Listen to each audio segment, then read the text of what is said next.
સુરત જિલ્લા પોલીસ વડા દ્વારા ગલુડી પોલીસ હેડક્વાર્ટર ખાતે વાર્ષિક ઇન્સ્પેક્શન કાર્યક્રમ યોજાયો હતો, જેમાં વિવિધ ડ્રાઈવનું મોક ડ્રીલ કરાયું હતું। સુરતના ગલુડી પોલીસ હેડક્વાર્ટર ખાતે સુરત જિલ્લા પોલીસ દ્વારા વાર્ષિક ઇન્સ્પેક્શન કાર્યક્રમ યોજાયો હતો। આ કાર્યક્રમ દરમિયાન જિલ્લા પોલીસે વિવિધ પ્રકારની મોક ડ્રીલનું જીવંત પ્રદર્શન કર્યું હતું। ડ્રીલમાં આંદોલન વિરોધી પરિસ્થિતિ, લૂંટ કરીને નાસી જનાર આરોપીઓને પકડવાની કામગીરી તેમજ યાત્રિકોની સુરક્ષિત રીતે બચાવ કામગીરી દર્શાવવામાં આવી હતી, જેમાં કોઈ જાનહાનિ વગર મિશન સફળતાપૂર્વક પૂર્ણ કરવામાં આવ્યું હતું। વાર્ષિક ઇન્સ્પેક્શનના ભાગરૂપે પરેડનું આયોજન કરવામાં આવ્યું હતું। આ ઉપરાંત horse riding mock drill, dog squad mock drill, weapon mock drill, mobile checkpost mock drill અને ડ્રોન તથા વાયરલેસ મોક ડ્રીલનું પણ પ્રદર્શન કરવામાં આવ્યું હતું। આ તમામ મોક ડ્રીલ એસઓજી અને એલસીબી દ્વારા કરવામાં આવી હતી। આજરોજ સુરત ગ્રામ્ય પોલીસનું વાર્ષિક ઇન્સ્પેક્શન ગલુડી પોલીસ હેડક્વાર્ટર ખાતે કરવામાં આવેલ છે।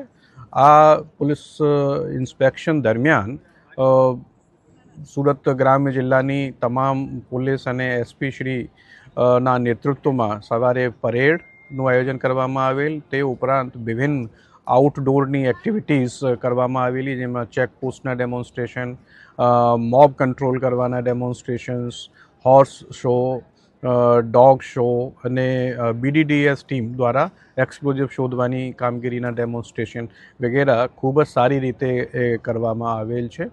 ગલુડી પોલીસ હેડક્વાર્ટર બેન્ડ દ્વારા પણ પોલીસ ધૂન વગાડી ઉત્કૃષ્ટ પ્રદર્શન કરવામાં આવ્યું હતું। ખાસ કરીને વિરોધ પ્રદર્શન દરમિયાન ઊભી થતી પરિસ્થિતિને કાબૂમાં લેવા માટે પોલીસ દ્વારા પાણીનો મારો અને ટીયર ગેસનો ઉપયોગ કરી દઈ કેવી રીતે શાંતિ જળવાય તે દર્શાવવામાં આવ્યું હતું। પથ્થરમારા જેવી પરિસ્થિતિમાં પણ પોલીસે સંયમ અને કાર્યક્ષમતાથી કામગીરી કરી, જે તેમની તાલીમ અને તૈયારી દર્શાવી હતી।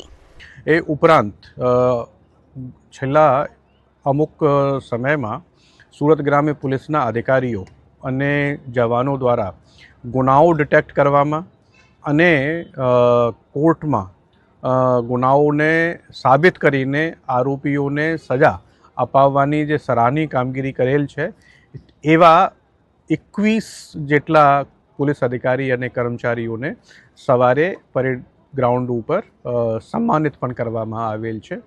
સુરત ગ્રામ્ય પોલીસ છેલ્લા અમુક સમયથી ખૂબ જ પ્રશંસનીય કામગીરી કરી રહેલ છે। જેમ કે અત્યારે આપને ખ્યાલ હશે કે એક આરએફઓને ઉપર હુમલો કરીને જીવલેણ હુમલો કરવામાં આવેલો। આમાં કોઈ પણ જાતની શરૂઆતમાં લીડ હતી નહીં, પરંતુ એસપી શ્રી અને એમની જે ટીમ છે, આ લોકોએ સતત રાત દિવસ લાગીને અને પુરાવાઓ ભેગા કરીને આ તમામ આરોપીઓને પકડીને ગુનો ડિટેક્ટ કરેલ છે। એ જ ઉપરાંત અત્યારે મ્યુલ હન્ટ ઓપરેશન ચાલે છે। આ મ્યુલ હન્ટ ઓપરેશનમાં છેલ્લા એક અઠવાડિયામાં એસપી શ્રીના નેતૃત્વમાં 8 ગુનાઓ દાખલ થયેલા છે અને આમાં 18 જેટલા આરોપીઓ પકડવામાં આવેલ છે। સો આ તમામ સારી કામગીરી કરનાર અધિકારીઓને પણ આજે સવારે સન્માનિત કરવામાં આવેલ। આ વાર્ષિક ઇન્સ્પેક્શન કાર્યક્રમ દરમિયાન સુરત જિલ્લાના વિવિધ પોલીસ મથકોના તેમજ એલસીબી અને એસઓજીના અધિકારીઓ અને જવાનોને તેમની પ્રશંસનીય કામગીરી બદલ સુરત રેન્જ આઈજી પ્રેમવીરસિંહ દ્વારા પુરસ્કાર અને ગિફ્ટ આપી સન્માનિત કરવામાં આવ્યા હતા। Bureau report S24 news, Surat.